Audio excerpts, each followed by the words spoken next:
आंब्याची डाळ, कैरीचं पन्ह, चैत्र गौरीच्या हळदी कुंकवाला, रामनवमी आणि हनुमान जयंतीला सुंठवडा हा प्रसाद म्हणून, आणि रामनवमी आणि हनुमान जयंतीला त्या त्या मंदिरांमध्ये मोगऱ्याच्या फुलांची आरास. जे जे देवासाठी ते ते देहासाठी.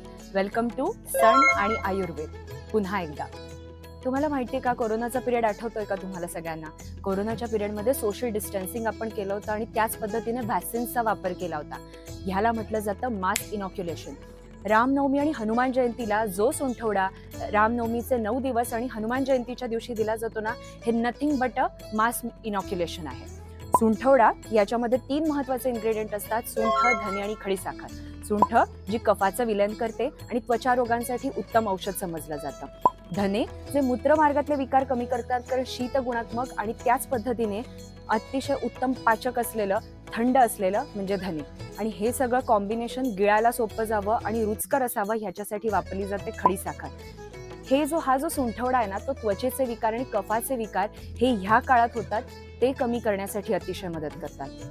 हे मास इनॉक्युलेशन ह्याचा विचार आपण सण आणि आयुर्वेद मार्फत संपूर्ण सगळ्या जणांपर्यंत, अधिकाधिक माणसांपर्यंत पोहोचवण्याचा प्रयत्न करतोय. हे मास इनॉक्युलेशन केवळ असं नाहीये, पण आपली संस्कृती जपणं, आपल्या हृदयामध्ये, आपल्या मनामध्ये आणि आपल्या संस्कारांमध्ये भारतीयत्व आहे. आणि हे भारतीयत्व जपणं हे आपलं काम आहे. आणि हे सण आणि आयुर्वेद आपल्याला शिकवतं.